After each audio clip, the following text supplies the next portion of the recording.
నమస్తే.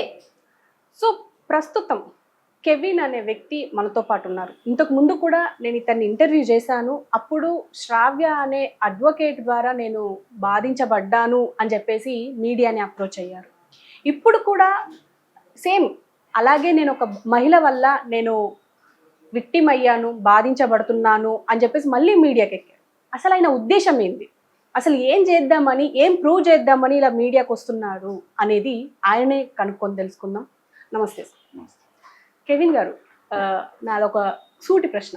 ఆల్రెడీ మీరు శ్రావ్య అనే అడ్వకేట్ ద్వారా బాధించబడ్డాను, నన్ను ఆమె మోసం చేసింది అని చెప్పేసి మీరు ఆల్రెడీ మాట్లాడారు మీడియాతో. మళ్ళీ ఇప్పుడు లావణ్య రాజ్ తరుణ్ అని అందరికీ నోన్ పర్సన్ ఆమె. ఆవిడ ఆల్రెడీ ఇద్దరు ముగ్గురిని ఆల్రెడీ వీధికి ఈడ్చింది, మీడియాకి ఈడ్చింది.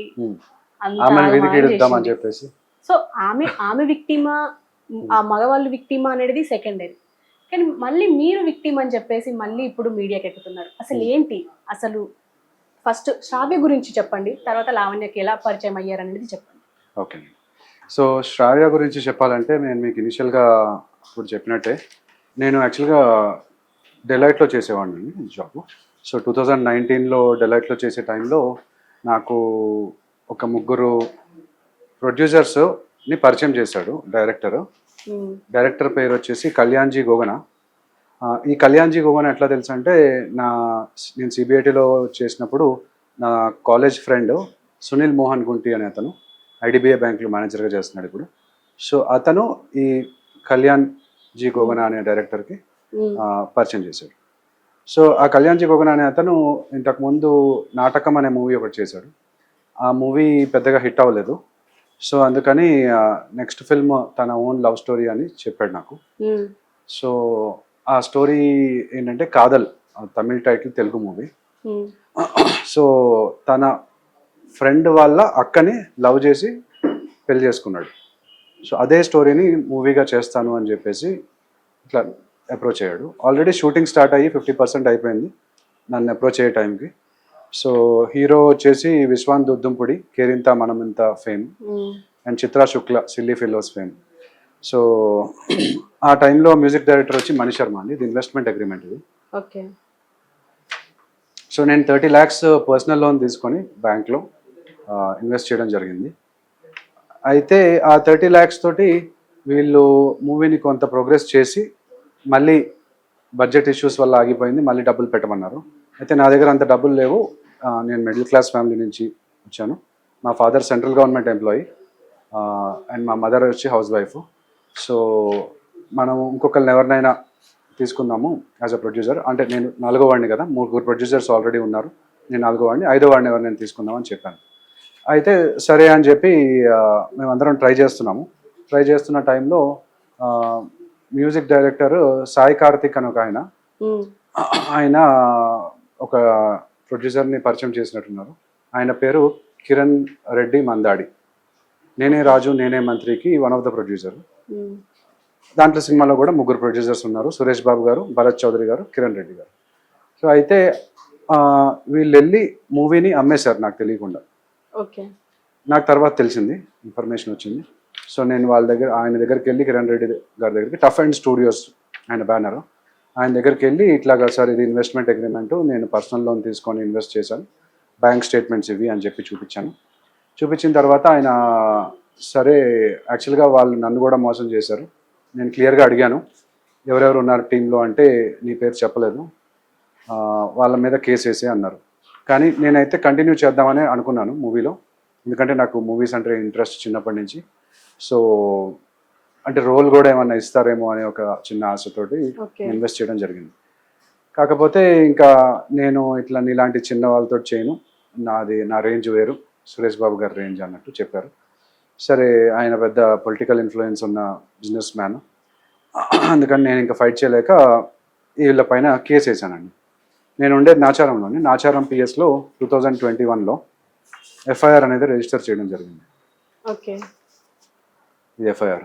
సో 3 ప్రొడ్యూసర్స్ ప్లస్ డైరెక్టర్ పైన కూడా ఎఫ్ఐఆర్ రిజిస్టర్ చేశాను, క్రిమినల్ కేసు, అంటే చీటింగ్ కేసు ఇది. కానీ డైరెక్టర్ తప్పించుకున్నాడు. సో నాకేం సంబంధం లేదు, నేను టెక్నీషియన్ని, జస్ట్ పరిచయం చేశాను అంతే అన్నట్టు. ఇక్కడ మ్యాటర్ ఏంటంటే ఈ డైరెక్టర్ ఎక్కడ ఉంటాడో లేదా ప్రొడ్యూసర్స్ ఎక్కడ ఉంటారో నాకు తెలియదు. ఓన్లీ వాళ్ళ ఆధార్ కార్డు ఉంది కానీ ఆ అడ్రస్లో వీళ్ళు ఉండట్లేదు.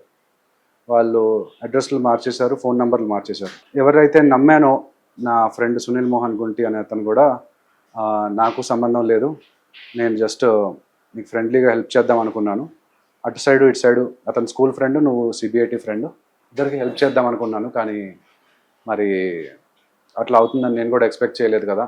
అతను చెప్పిన మాట కూడా కరెక్టే, తను హెల్ప్ చేద్దాం అనుకున్నాడు. తను యాక్చువల్గా ఈ మూవీకి స్క్రిప్ట్లో కూడా హెల్ప్ చేశాడు తను డైరెక్టర్.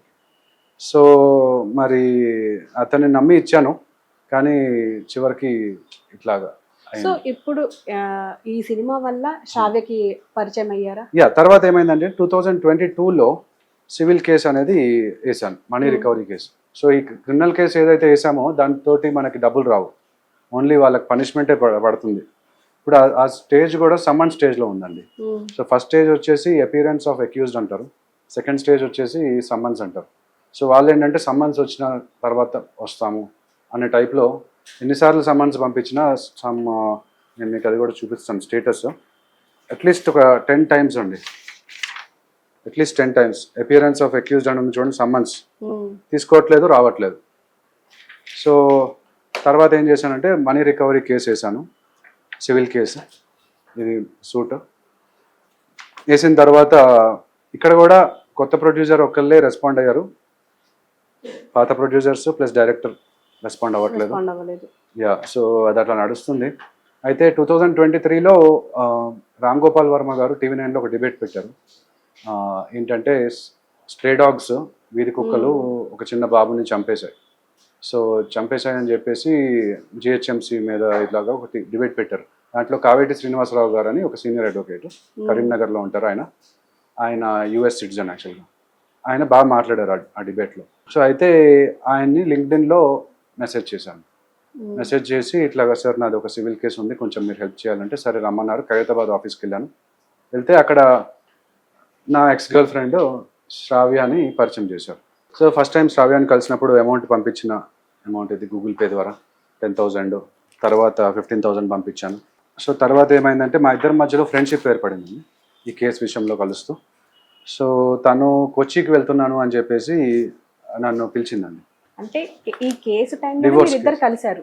ఈ కేసు టైంలోనే కలిసిన తర్వాత మేమిద్దరం ఇక్కడ స్టాండప్ కామెడీ షోస్, డిన్నర్కి వీటికి కూడా వెళ్ళాము. తర్వాత కొచ్చికి ఒక పని మీద వెళ్తున్నానని చెప్పేసి నాకు కొచ్చి ఫ్లైట్ టికెట్ పంపించింది. అట్లాగే తను ఏ హోటల్లో ఉంటున్నాను అని చెప్పేసి కూడా పంపించింది, Radisson Blu for the first 2 days అని చెప్పి పంపించింది. సరే అని చెప్పి నేను కూడా అదే ఫ్లైట్లో బుక్ చేసుకున్నాను. బుక్ చేసుకొని వెళ్ళాము ఇద్దరం. ఇనిషియల్గా ఫస్ట్ 2 days అక్కడ సపరేట్గానే ఉన్నాము. అయితే ఇక్కడ ఈ మూవీ కేసుకి సంబంధించిన అమౌంట్ 2 lakhs ఏదైతే ప్రొఫెషనల్ ఫీజు అనుకున్నామో అది నేను IT ఎంప్లాయీ అవ్వడం వల్ల నా దగ్గర అంత మనీ లేక క్రెడిట్ కార్డ్స్లో ఉన్నాయి. సో మా మదర్ కూడా ప్రాపర్టీ అమ్మారు యాక్చువల్గా అదే టైంలో. అమ్మి కొంతవరకు ఈ 30 lakhs అప్పు కొంతవరకు తీర్చారు. తీర్చిన తర్వాత ఈ 30 lakhs తెచ్చుకోవడానికే కదా మనం సివిల్ కేసు వేసింది. అయితే ఆ అమ్మాయి 1 lakh వరకు నేను ప్రొఫెషనల్ ఫీజు అని చెప్పేసి నేను హోటల్ ఎక్స్పెన్సెస్, ఇది చూడండి హోటల్ బిల్, ఇది అంటే ఎంత అవుతుంది ఏంటని చెప్పేసి, సో ఆ హోటల్ ఎక్స్పెన్సెస్, ఫ్లైట్ ఎక్స్పెన్సెస్ అన్నీ కూడా నేను పే చేయడం జరిగింది. పే చేసిన తర్వాత ఆ అమ్మాయికి ఆ జర్నీలో మేమిద్దరము లవ్లో పడ్డాము. లవ్లో పట్టి ఆమె కూడా అడుగుతుంది చూడండి, are you connected with me emotionally అని చెప్పి అడుగుతుంది. ఎస్ అని చెప్తే అంటుంది. తర్వాత ఆ అమ్మాయి నాకు ఇది కూడా చెప్పింది, లైక్ తనకు ఒక యూట్యూబ్ ఛానల్ కూడా ఉంది. ఆ యూట్యూబ్ ఛానల్కి సంబంధించి ఇట్స్ రిలేటింగ్ టు లా, నాకు కొంచెం హెల్ప్ చేస్తావా, రికార్డ్ చేస్తావా అని కూడా అడిగింది. సో అయితే తను ఒక మాట చెప్పిందండి, ఇది చెప్పాలి, ఐ విల్ నెవర్ లై టు యూ, ఐ ప్రామిస్ అని చెప్పి అంటుంది. అంటే నేను ఎప్పుడు అబద్ధాలు చెప్పను అంటుంది క్లియర్గా. సో కానీ ఆ అమ్మాయి అక్కడ మేమిద్దరము కోచిలో స్పెండ్ చేసిన తర్వాత నాకు ఇష్టమైంది అని చెప్పి నా బర్త్డేకి ఒక షర్ట్ కూడా తీసుకొని వచ్చింది. ఇది బర్త్డే షర్ట్, సీత్రూ షర్ట్. మామూలుగా క్లయింట్ అయితే ఎవరో ఇవ్వరు కదా, సో సీత్రూ షర్ట్ ఇచ్చి థ్యాంక్స్ ఫర్ ద గిఫ్ట్ అంటే కిసి కూడా పెట్టింది చూడండి. సో అట్లా ఐ లవ్ యూ అని కూడా చెప్పింది, ఇక్కడ ఐ లవ్ యూ అని చెప్పింది. సో మేము ఇద్దరం లవ్లో ఉన్నామని ప్రూవ్ అయింది ఇక్కడ. కాకపోతే ఏమైందంటే ఆ అమ్మాయి ఇక్కడికి వచ్చిన తర్వాత ఈ ఫోటోలో కూడా చూపిస్తాను. కొచ్చిలో దిగిన ఫోటోలు ఇది కొచ్చిలో దిగిన ఫోటో. అలాగే ఇది కూడా మేము ఇద్దరం కలిసి రూమ్లో దిగిన ఫోటో ఇది. సో అయితే ఇక్కడికి వచ్చిన తర్వాత కూడా కొంతకాలం రిలేషన్షిప్లో ఉండి తర్వాత ఒక సైంటిస్ట్ దొరికాడు నాకు. నేను యాక్చువల్గా మన ఇద్దరం బ్రేకప్ అవుదామని చెప్పేసి చెప్పింది. అంటే మీకు పెళ్లి చేసుకునే ఉద్దేశం పెళ్లి చేసుకుంటానని చెప్పిందండి. యాక్చువల్గా నాతోటి పెళ్లి చేసుకుంటానని చెప్పింది. సో ఇక్కడ చూస్తే కనుక ఎవరితోటి బయటికి వెళ్తున్నానని చెప్పింది, విత్ సైంటిస్ట్ అని చెప్పింది. సో ఆమె వైశ్య కమ్యూనిటీకి సంబంధించిన అమ్మాయి, నేనేమో క్రిస్టియన్, ఓసీ క్రిస్టియన్. ఇప్పుడు ఈ మధ్య మనం చూసాం 2 days బ్యాక్ మన అమృత ప్రణయ్ ఇది కూడా వచ్చింది జడ్జ్మెంట్. సో అదే సిమిలర్ అనమాట కొంచెము. అమృత వచ్చి వైశ్య కదా, అలాగే శ్రావ్య కూడా వైశ్య. అదే ప్రణయ్ క్రిస్టియన్, కాకపోతే ఎస్సీ రిజర్వేషన్ ఉంది ఆయనకి, నాకు రిజర్వేషన్ లేదు, నేను ఓసీ క్రిస్టియన్. సో అయితే ఇట్లాగా మంచి సంబంధం దొరికింది అని చెప్పేసి నన్ను వదిలించుకుందాం అనుకుంది. అయితే మనకి ఇక్కడ గ్రేష్మా శారన్ రాజ్ అనే ఒక ఇది కూడా చూసాం మనం ఈ మధ్య, తమిళనాడు కేరళ లవ్ స్టోరీ వాళ్ళది. సో ఆ అబ్బాయి ఇద్దరు లవ్లో ఉన్నప్పుడు ఆ అమ్మాయి వదిలించుకోవడానికి మిలిటరీ సంబంధం ఏదో వచ్చిందని చెప్పేసి కూల్ డ్రింకుల్లో పాయిజన్ అంతా కలిపి ఇచ్చేస్తే పాపం అబ్బాయి 2 వారాలు కష్టపడి ఆర్గన్స్ అంతా డ్యామేజ్ అయ్యి తను చనిపోయాడు. సో అట్లాగా అమ్మాయిలు రిలేషన్షిప్లో ఎగ్జిట్ అవ్వాలంటే డిఫరెంట్ వేస్లో ఇట్లాగా అబ్బాయిల్ని బాధపడి. సేఫ్ కదా, నేను సేఫ్, మిమ్మల్ని ఏమనకుండా వదిలేసింది. అదే కరెక్ట్, కానీ అట్లీస్ట్ అంటే రాంగ్ కేసులు పెట్టి చేయడం అనేది తప్పు కదండి. సో మీ మీద రాంగ్ కేసులు పెట్టింది శ్రావ్య, అండ్ తను బయట పడాలని చెప్పేసి సైంటిస్ట్ తో మూవ్ అవ్వాలని చెప్పి. ఓకే, ఇది ఇప్పుడు ఇక్కడ ఓకే, మీరు మూవ్ అయ్యి లావణ్యతో ఎలా కనెక్ట్ అయ్యారు? అయితే ఇక్కడ ఇది కూడా ఒక పాయింట్ చెప్పాలండి మీకు. ఏంటంటే ఆ పాయింట్, ఆ అమ్మాయి పెట్టిన ఎఫ్ఐఆర్ బేస్ చేసుకొని పోలీస్ వాళ్ళు యాక్చువల్గా వచ్చి నా దగ్గర ఉన్న గ్యాడ్జెట్స్ అన్ని కూడా సీజ్ చేశారు. లైక్ ఫర్ ఎగ్జాంపుల్ ఇప్పుడు మనకి లెట్స్ సే పోలీస్ వాళ్ళు వచ్చి మన కెమెరాస్ అన్ని తీసేసుకొని మీ ఫోన్లు అన్ని తీసేసుకుంటే మనకి ఇన్కమ్ సోర్స్ ఎక్కడిది? పొట్ట మీద కొట్టినట్టే కదా, కెరియర్ మీద. అట్లా కొట్టకూడదు కదా. సో ఈ అమ్మాయి రాసిన ఎఫ్ఐఆర్ బేస్ చేసుకొని వీళ్ళు ఇట్లాగా అమ్మాయి కొన్ని అబద్ధాలు కూడా రాసిందండి దీంట్లో. ఎఫ్ఐఆర్లో చూస్తే కనుక ఫొటోస్ ఏవైతే దిగానో ఇందాక మీకు చూపించిన ఫొటోస్ మార్ఫ్ చేశానని చెప్పి రాసింది. He has morphed my pictures అని రాసింది. అట్లాగే వకాలత్నామా అనేది యూజువల్గా తీసుకుంటారు మన కేసు ఇచ్చినప్పుడు. ఆ వకాలత్నామాని 2 నెలల క్రితమే ఇచ్చేసాను. ఇది జనవరిలో జరిగింది 2024. 2 నెలల క్రితమే అంటే అక్టోబర్, కానీ అక్టోబర్ టైంకి మేము ఇద్దరం రిలేషన్షిప్లో ఉన్నాం. సో అక్కడ ఒక అబద్ధం రాసేసింది. తర్వాత గ్యాజెట్ సీజ్ చేయండి అని చెప్పి క్లియర్గా రాసింది ఇక్కడ. ఈ కంప్లైంట్ మేరకు షీ టీమ్స్ వాళ్ళు వచ్చి నా టేబుల్ మీద ఉన్న గ్యాడ్జెట్స్ అన్నీ కూడా 2 ఫోన్లు, 2 ల్యాప్టాప్లు, ఒక హార్డ్ డిస్క్ అన్నీ సీజ్ చేశారు. That to without giving Caesar report అనమాట. సో అందుకని ఈ మధ్య నేను చిక్కడపల్లి పోలీస్ స్టేషన్ బయట ఈ ప్లకార్డ్ పట్టుకొని కూడా నేను ధర్నా చేయడం జరిగింది. Justice delayed is justice denied. My phones and laptops worth ₹5 lakhs were illegally and forcibly seized by the She Teams police and Chikkadapalli police on January 8, 2024, 428 days ago. Almost 1 year దాటిపోయింది, without providing me with a seizure report. For an IT employee, these gadgets are essential income generating tools and their confiscation has severely impacted my livelihood. I need my gadgets back. ఇప్పుడు basically మనం Caesar report అనేది ఎట్లా అంటే, ఒక స్కూటీయో కారో drive చేస్తున్నప్పుడు మనం ఏదన్నా violation అయితే వాళ్ళు ఆపి మనల్ని ఇదర్ చల్లానా ఇస్తారు, లేదా డబ్బులు బండి సీజ్ అయినా చేస్తారు, లేదా డబ్బుల కోసం అయితే బ్రైబ్ అడుగుతారు. ఇక్కడ నాది అట్లాగే అయిందండి. వాళ్ళు సీజర్ రిపోర్ట్ ఇస్తే అది అఫీషియల్, ఇది అన్అఫీషియల్. సీజర్ రిపోర్ట్ ఇవ్వకుండా నా గ్యాడ్జెట్ సీజ్ చేసేసి వాళ్ళు నా గ్యాడ్జెట్స్ ఇవ్వమంటే ఇవ్వట్లేదు. అందుకని నేను ఏం చేశానంటే రిట్ పిటిషన్ ఒకటి వేసానండి. రిట్ పిటిషన్ అనేది హైకోర్టులో వేస్తాము. దాని మీనింగ్ ఏంటంటే ప్రొసీజర్ ఫాలో అవ్వలేదు అని చెప్పి. ఇవి నా గ్యాడ్జెట్స్ 31st January రోజు, ఇది 8th January కదా, 31st January రోజు ఇది వేస్తాను, రిట్ పిటిషన్ వేసాను. ఇమీడియట్గా వాళ్ళు ఫోన్ చేసి మేము ఇచ్చేస్తాము అని చెప్పి పోలీస్ స్టేషన్కి పిలిచారు. పిలిచిన తర్వాత ఇదిగో తీసుకో, ఇది సిగ్నేచర్ పెట్టేసి ఇది గ్యాడ్జెట్స్ రిటర్న్ ఇస్తున్నామని చెప్పి అన్నారు. నేను చేసిన మిస్టేక్ ఏంటంటే ఫ్రెండ్స్ తీసుకెళ్ళకపోవడం. ఫ్రెండ్స్ని తీసుకెళ్ళి ఉంటే వాళ్ళు విట్నెస్ అయ్యేవాళ్ళు. కానీ తీసుకెళ్ళకపోవడం అంటే ఫ్రెండ్స్ కూడా కొంచెం భయపడ్డారు పోలీస్ స్టేషన్కి రావడం అంటే. సో ఎప్పుడైనా పోలీస్ స్టేషన్కి వెళ్తే డెఫినెట్గా ఎవరైనా తీసుకెళ్ళండి, తీసుకెళ్ళకుండా మాత్రం ఉండద్దు. అడ్వకేట్లు అయినా కూడా తీసుకెళ్ళడం better in fact. Okay. So advocate అంటే చాలా ఖర్చు ఉంటుంది, వాళ్ళు అయితే డబ్బులు తీసుకుంటారు పోలీస్ స్టేషన్కి రావడం. బట్ ఎనీవే పోలీస్ స్టేషన్కి వెళ్ళినప్పుడు వాళ్ళు ఏం చేశారంటే నాతో సిగ్నేచర్ పెట్టి చేసుకొని నా గ్యాడ్జెట్స్ రిటర్న్ ఇవ్వలేదు, ఇది అన్అఫీషియల్ది అఫీషియల్ చేశారు చాలా తెలివిగా. ఓకే.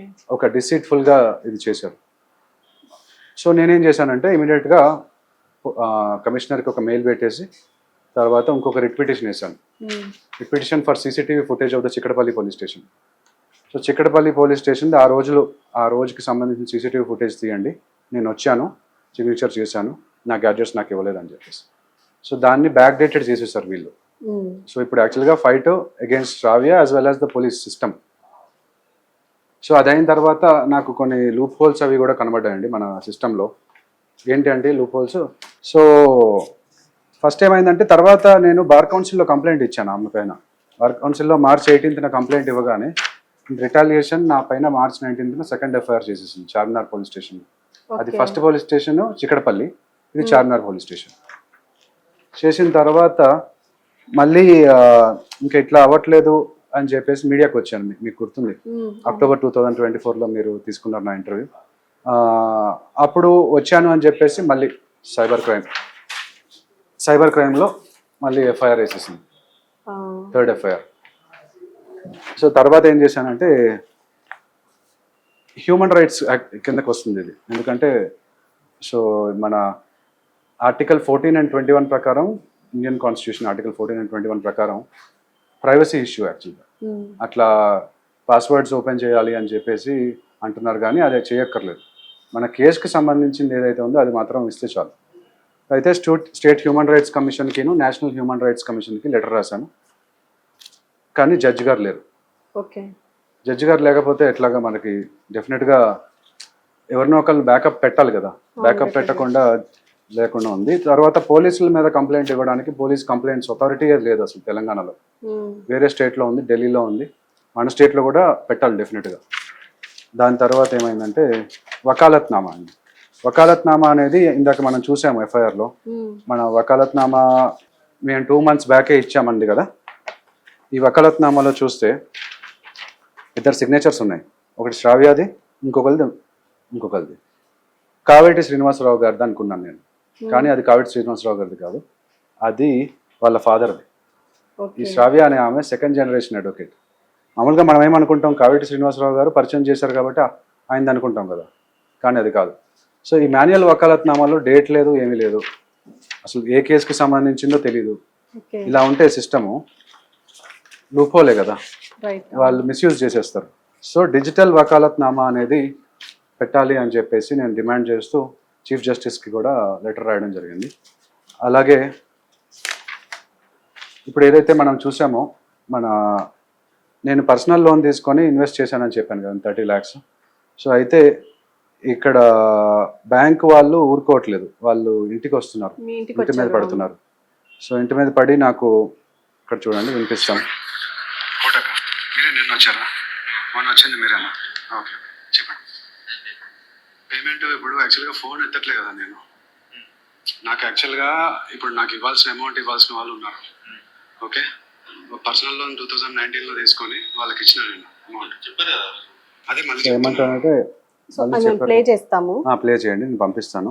ఇది చివరికి ఏమంటాడంటే చెప్పండి మీరు ఇప్పుడు వెళ్తారా వెళ్ళారు కదా, పోలీస్ వాళ్ళకి కాల్ చేస్తా అని చెప్పాను. ఎందుకంటే యూజువల్గా చాలా మంది మనం క్రెడిట్ యాప్స్ నుంచి కానీ పర్సనల్ లోన్స్ కానీ క్రెడిట్ కార్డ్స్ కానీ తీసుకుంటాము.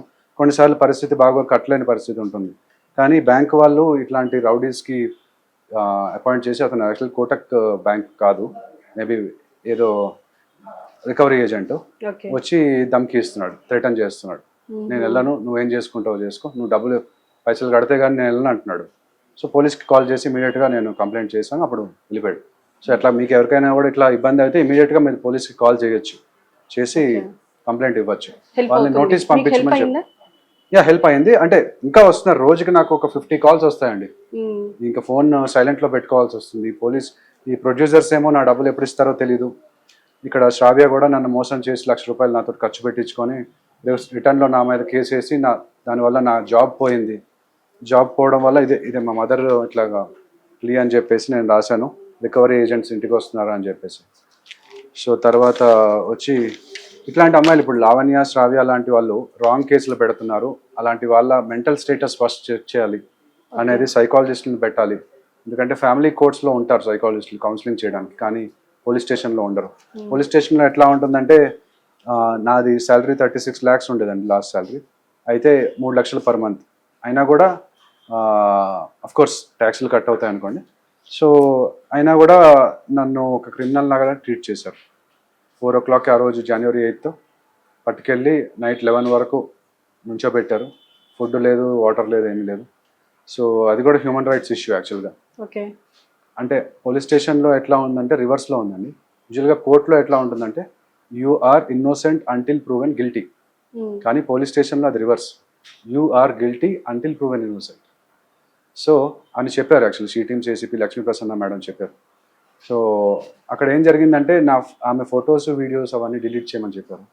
నేను డిలీట్ చేయనని చెప్పాను, ఎవిడెన్సెస్ కాబట్టి. సో అందుకని చిక్కడపల్లి పోలీస్ స్టేషన్కి పంపించేసి నెక్స్ట్ రోజు ఎఫ్ఐఆర్ రిజిస్టర్ చేసేసారు. సో అట్లాగా అందుకని సైకాలజిస్ట్లో, అట్లాగే ఈ తెలంగాణ హైకోర్టు బార్ అసోసియేషన్లో చాలా ఇన్ఫ్లుయెన్షియల్ మెంబర్ తను. ఆల్మోస్ట్ 100 times పైన వెళ్ళాను, కానీ న్యాయం దొరకట్లేదు నాకు. అందుకని మీడియాకి రావడం జరుగుతుంది. తర్వాత ఏం చేశానంటే నేను కోచికి వెళ్ళానండి, నాచారం పిఎస్కి వెళ్ళాను. నాచారం పిఎస్కి వెళ్ళి ఈ అమ్మాయి పైన కంప్లైంట్ పెడదామని ట్రై చేశాను, చీటింగ్ కేసు. ఎందుకంటే ఫాల్స్ ప్రామిస్ ఆఫ్ మ్యారేజ్, నన్ను పెళ్లి చేసుకుంటానని చెప్పింది, బట్ అలా వదిలిచ్చేసుకోవడానికి ట్రై చేసింది కదా. అదే అమ్మాయి పెట్టింది అనుకోండి, డెఫినెట్గా అబ్బాయి మీద చర్యలు తీసుకుంటారు. కానీ అదే అబ్బాయి చేస్తే మాత్రం అది పట్టించుకోవట్లేదు. దాదాపు 1 year నుంచి మీరు ఇప్పుడు పోరాడుతున్నారు. అయితే కొచ్చికి వెళ్ళానండి, ఆ అమ్మాయి మీద పెడదాం. నాచారంకి వెళ్తే పిఎస్ వాళ్ళు తప్పిస్తారు అనమాట. నువ్వు వెళ్ళి కొచ్చిలో పెట్టుకో, నువ్వు కొచ్చిలో కదా మీ ఇద్దరు ఎంజాయ్ చేసింది అన్నట్టు అన్నారు. సో కొచ్చికి వెళ్ళి నేను ఎఫ్ఐఆర్ రిజిస్టర్ చేద్దామంటే అక్కడ వాళ్ళేమో మలయాళంలో. సో మనకి ఒక అడ్వకేట్ని కూడా తీసుకొని వెళ్ళాను, బట్ స్టిల్ వాళ్ళు ఏమన్నారంటే నీ పైన రేప్ కేసు పెడుతుంది, నువ్వు ఆమె పైన చీటింగ్ కేసు పెడితే. సో ఫస్ట్ జైల్లో బెదిరించి పంపించేశారు. సో అందుకని నేను జూన్లో తెలంగాణ లా సెట్ జరిగింది కదా, లా సెట్లో మంచి టాప్ 1%లో ర్యాంక్ వచ్చింది, 275 ర్యాంక్ వచ్చింది నాకు. సో మంచి కాలేజ్లో చేస్తున్నాను. అంటే ఇది ఒక అందుకు మంచి జరిగింది అనుకోవాలి, ఎందుకంటే ఐటీ జాబ్లో చేస్తున్నాను. కానీ ఈ అమ్మాయి ఒక ఏంజల్ అనుకున్నాను నేను.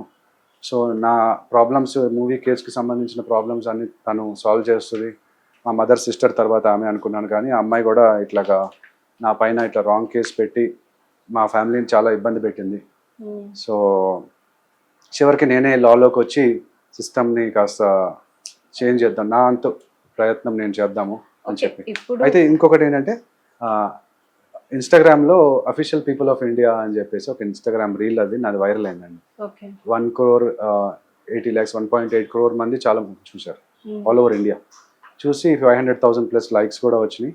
అట్లాగే చాలామంది ఇన్స్టాగ్రామ్లో నాకు డిఎం కూడా చేస్తున్నారు, ఇట్లాగా నా గర్ల్ ఫ్రెండ్ కూడా ఇట్లా చేసింది, నా వైఫ్ కూడా ఇట్లా చేసింది అని చెప్పేసి. ఇప్పుడు అతుల్ సుభాష్ గారి కేసు చూసుకుంటే మనకి అన్యాచురల్ కేసు 498A ఇట్లాంటివన్నీ హెరాస్మెంట్, డౌరీ హెరాస్మెంట్ కేసులు అన్నీ పెడుతున్నారు.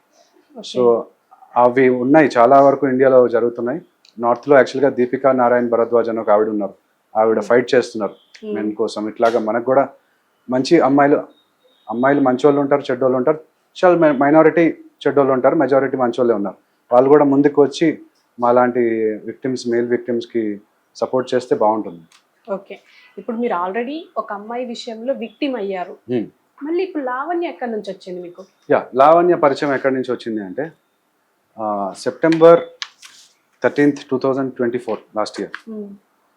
నేను ఇప్పుడు చెప్పాను మీకు లా గురించి. లాలో జాయిన్ అయ్యిద్దామంటే 3 years లా కోర్స్ అండి ఇది. సో 3 years లా కోర్స్కి నా డిగ్రీ ఆల్రెడీ ఉంది కదా, అంటే బీటెక్, సిబిఐటీలో ఇంజనీరింగ్ చేశాను. సో ఆ బీటెక్ది టీసీ తీసుకోవాలి. టీసీ తీసుకోవడానికి నేను అక్కడ ఆ రోజు అప్పుడు ఇవ్వలేదు, మిస్ అయింది. సో టీసీది ఎఫ్ఐఆర్ తెమ్మన్నారు, పోలీస్ స్టేషన్కి వెళ్ళి ఒకటి తెమ్మంటే నేను వెళ్ళాను అక్కడికి. వెళ్తే అక్కడ ఆ రోజు ఆమె గండిపేటలో ఉంది సిబిఐటి, అంటే నర్సింగ్ పిఎస్ లిమిట్స్, అండ్ ఈ అమ్మాయి కోకపేట్, అది కూడా నర్సింగ్ పిఎస్ లిమిట్స్. సో అక్కడికి వచ్చింది. ఎందుకు వచ్చింది, దాసరి విజ్ఞాన్ అనే అతని పైన కేసు పెట్టడానికి వచ్చింది. ఓకే. సో దాసరి విజ్ఞాన్ అనే అతను ఒక కొన్ని వీడియోలు చేస్తున్నాడు. ఏం వీడియోలు అంటే ఇట్లా లావణ్య కుక్కలతో కూడా సెక్స్ అని చెప్పి ఒక వీడియో చేశాడు. ఓకే. thumbnail అలా ఉంది. మేబీ దాంట్లో మ్యాటర్ వేరేలాగా ఉండొచ్చేమో. సో అయితే కొంత నాకు డ్రాఫ్టింగ్లో హెల్ప్ చేయమని చెప్పి అడిగింది. లైక్ ఫర్ ఎగ్జాంపుల్ పెంపుడు కుక్కల్ని రేప్ చేసిన లావణ్య డ్రగ్స్ తీసుకొని కుక్కలతో కూడా సెక్స్, మణికొండ స్కూల్ పిల్లలపై లావణ్య అత్యాచారం, 10 ఏళ్ల బాలుడిని ఇంటికి పిలిచి అని, పాలవాడు పేపర్ వాడు అని కూడా వదిలిపెట్టని లావణ్య, లాడ్జ్లో అడ్వకేట్ దిలీప్ శుంకర్తో అడ్డంగా దొరికిన లావణ్య, ఎట్టకేలకి బయటపడ్డ లావణ్య వీడియోస్, అట్లా కొన్ని అసభ్యకరంగా ఉన్న వీడియోలు thumbnails అవి వాటిపైన కంప్లైంట్ ఇవ్వడానికి లావణ్య వచ్చింది.